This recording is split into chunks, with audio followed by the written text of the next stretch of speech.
Dominica's Attorney General considers the CCJ legislation momentous. Dominica's Tourism Minister optimistic about this year's World Creole Music Festival, and the Prime Minister heads a delegation to the CARICOM Heads Meeting in Antigua.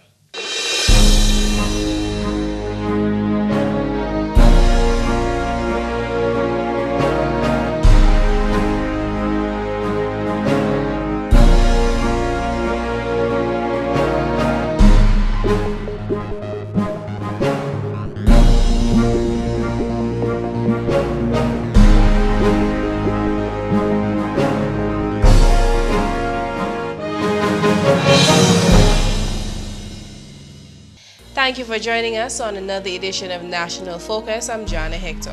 And I'm Mervin. Stay with us for details of the headline stories and others after this.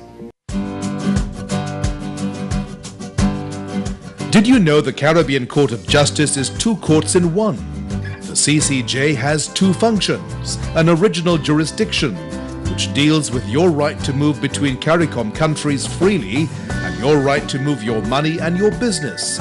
This is the basis of the CARICOM Single Market and Economy, CSME, and the revised Treaty of Chaguaramas, and an appellate jurisdiction to hear appeals from courts of those countries which decide to use it as their final court of appeal and no longer go to the Privy Council. All CARICOM member states who have signed the agreement establishing the CCJ are members of the CCJ.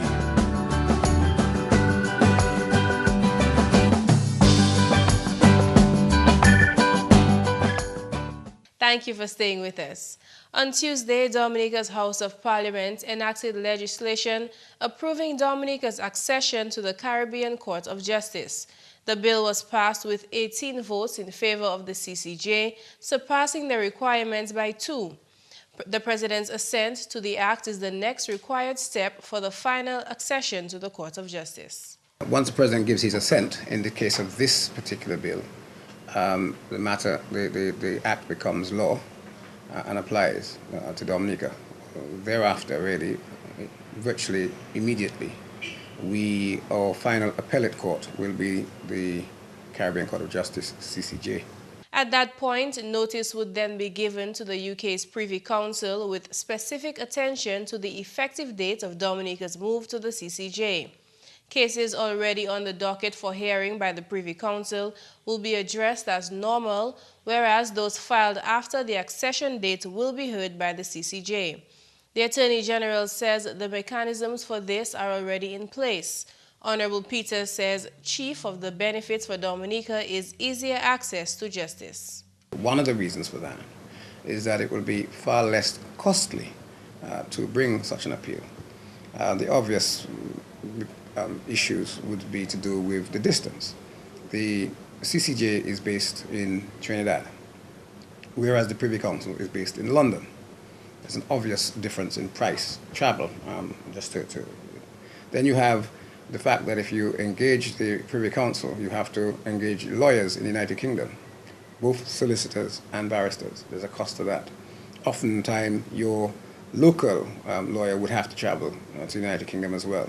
There's a cost to that, hotels, travel, all that, expenses, and so forth.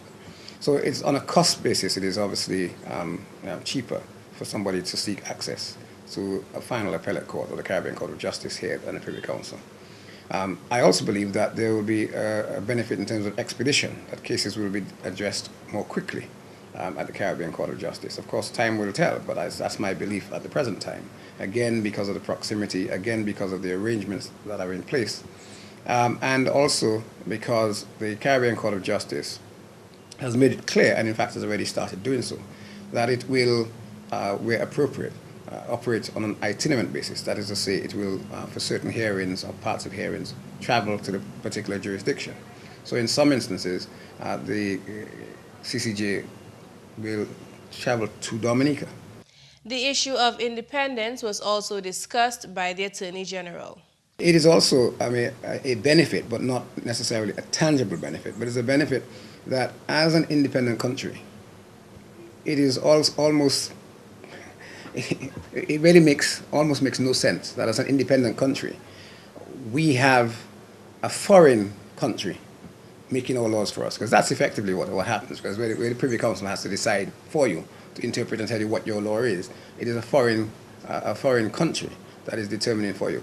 We are now, by way of this decision, bringing perhaps the final piece of the jigsaw together, where we have had political independence. We are now moving to the phase where we now will have our own judicial and legal independence in the full sense of that word, by way of our accession to the Caribbean Court of Justice. To the question of the region's ability to hold its own in matters of jurisprudence, Honorable Peter says he sees no reason for concern. We have a sufficient pool of eminent jurists who are able and willing to serve on the court and to provide the high level of excellence in terms of judicial pronouncements and decision making that is necessary for the effective operation of the court.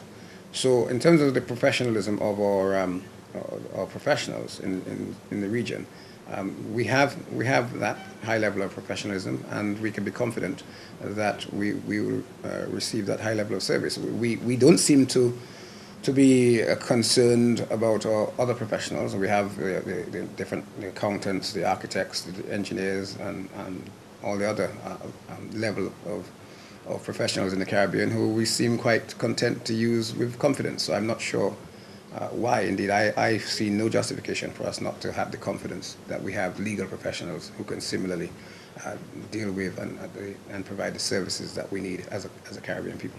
Throughout 2013 and this year, educational sessions took place across the island with the CCJ and Dominica as the subject. To members of the public, the Attorney General says his office remains open to questions and discussion. With Parliament's approval of the bill to make the Caribbean Court of Justice the final appellate court for Dominica, sentiments are of pride at this time.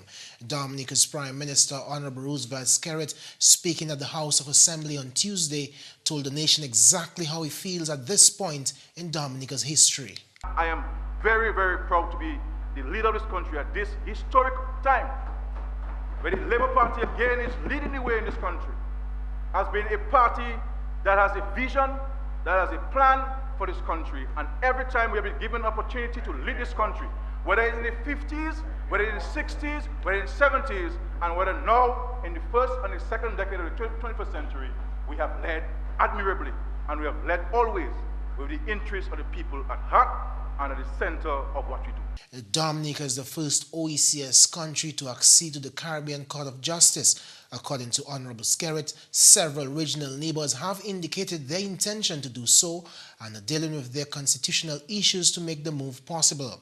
Attorney General Honorable Levi Peter says this as a victory for the Dominican people. I'm very pleased that we are the first, as it happens. I mean, it's perhaps coincidental in that sense. It wasn't something that is designed, but I think it's something that we as Dominican people should be proud of.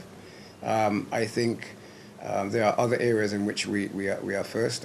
We are not a people in Dominica who really like to sing our own praises. We are quite reserved in that respect, and maybe that's a good thing.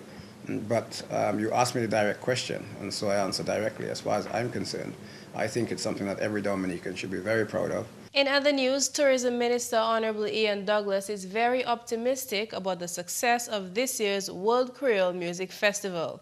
The Tourism Minister was speaking at the recent launch of the 18th edition of the festival, carried for October 24 to 26 at the Winter Park Stadium. In the coming months, the Discover Dominica Authority and the Dominica Festival Committee will team up and will be working together with our usual strategic partners to ensure that we create and, more importantly, we execute the blessed plan for an even more successful event in 2014. Our hope is that the event remains rooted in our cultural traditions, but of course, in growing, the event must become more international in its scope and its dimension.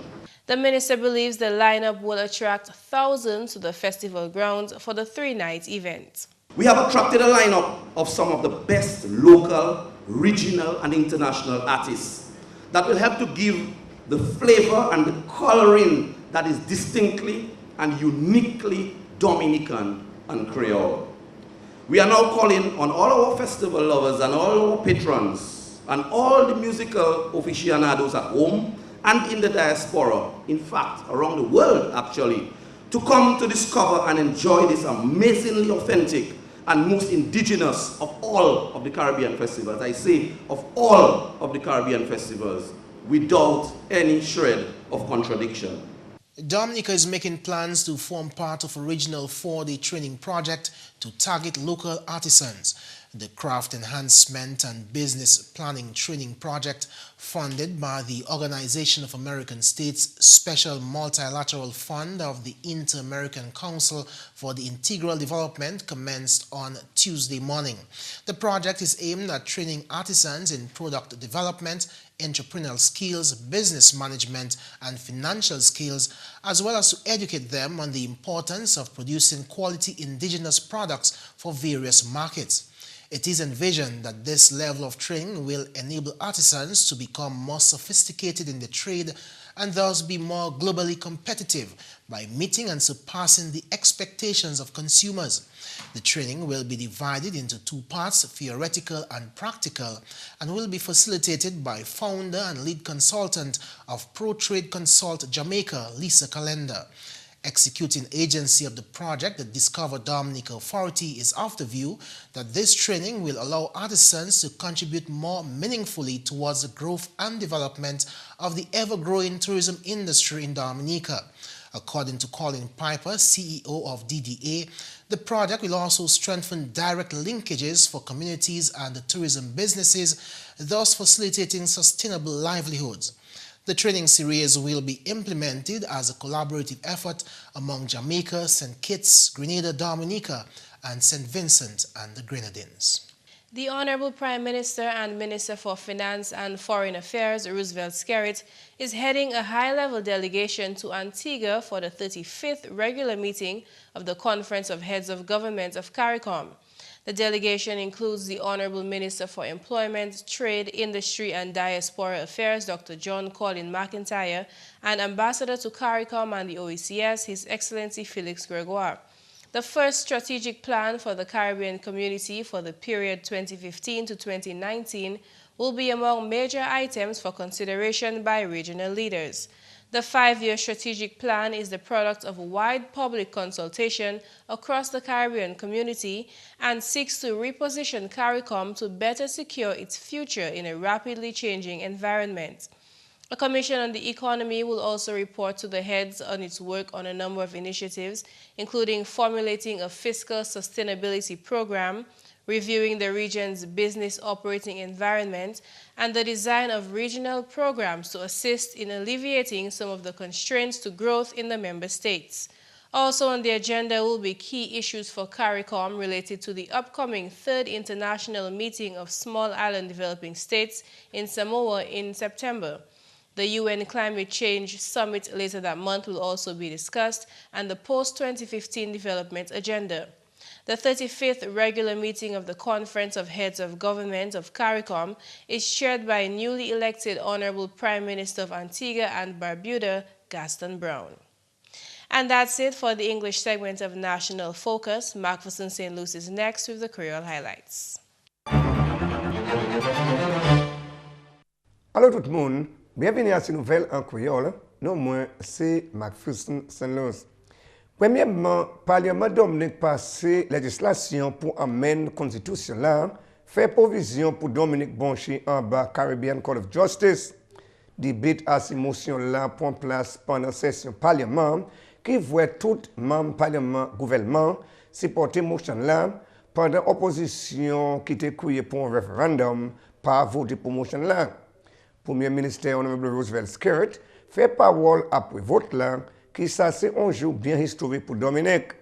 Et des affaires Caribbean Court of Justice qui bat Dominicains en plus facile manière fait plainte l'audience Caribbean Court of Justice on dit qu'il voyage l'Angleterre Privy Council plein de questions d'ailleurs. Honorable Skerrit aussi fait parole que Privy Council a même déjà fait parole pour pays Caraïbes établir l'audience à eux-mêmes parce qu'il y a un juge qui qualifie pour courir. Dominique a déjà tapé pour voir l'Angleterre pour quitter à Privy Council. plusieurs d'autres pays OICS qui suivent modèle et qui l'Angleterre, même qu'on la Dominique te fait, qu'a consigné pour quitter Privy Council l'Angleterre. En la nouvelle, membre parlement pour Roseau Sud, Honorable Ambrose George, qui a fait parole comment il est bien satisfait pour le projet Apartment Silver Lake. C'est l'Honorable George, projet là qui est un des gens et puis situation caille. C'est un bail que j'ai toujours regardé, ça c'est manière ces gens là Silver Lake à vivre avec depuis mon venu par là en 2000. Nous avons commencé à faire un petit travail là, ranger ces tickets là, ranger ces longs là. Mais tellement, il vient en manière qui nous ne pouvons bâtir case neuf pour ces gens là assez avec ça c'est commencement manière ça nous les garder comment nous mener case pour mon Hot Silver Lake avec mon cas bien content. C'est un achievement pour moi-même comme parliamentary representative. C'est l'Honorable George. Projet là tout pour finir avec ces résidents là qui vont tout de suite. Construction là où ça dit fini. Ça nous a fait actuellement c'est quoi que ça finishing touches. Nous a bâti ces cuisines là, mettre cupboard, mettre sink, ces bathroom là, nous a mettre ces facilités en place avec nous ne pour faire un petit peinture là avec petit côté avec nous avons considéré qu'en l'autre peut-être un mois pour 6 semaines toute bagaille qui est finie pour ces gens là nous choisir pour rentrer dans l'appartement. La nouvelle National Employment Programme qui a bien supporté City Council Wozo pour employer travailler nettoyer ville. Parole celle-là sortie de Representative Labour Party Wozo, Honorable Senator Alvin Bernard. Le gouvernement a aussi supporté Roseau City Council. Puis ça, Roseau City Council a toujours besoin d'argent. Puis autant de nous par payer ça nous peut payer Roseau City Council. Eh bien, il a empêché de faire travail. One man nous a supporté pour mettre ces gens-là qui assis 3 jours par semaine qui travaillent. Nous avons mis Roseau City Council, mettez assis en 5 jours par semaine travail. Et bien aussi, nous avons équipement à programme ça là. Nous avons aussi 6 avec 8 d'autres personnes pour faire bagaille là plus fort pour garder code nettoyer ville Roseau. Messieurs, mesdames, ça c'est tout pour nouvelles en Creole pour à présent.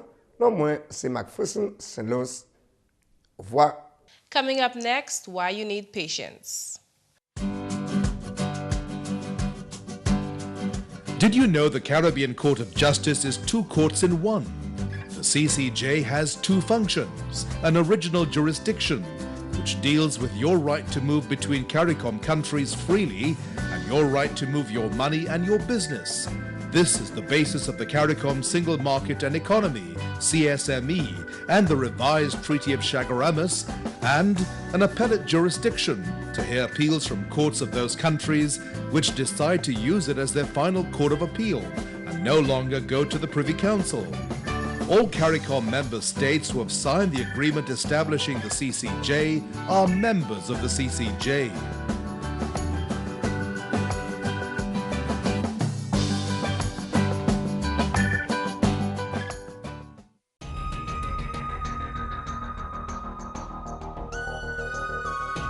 In-studio discussions, insight, Creole news, Road to the Throne, Calypso, Creole Festival, Carnival, and lots more local programming. See it all on the Government Information Service, your first for local news. Because everything is instant, we are so much more likely to be impatient in many, if not every aspect of our lives.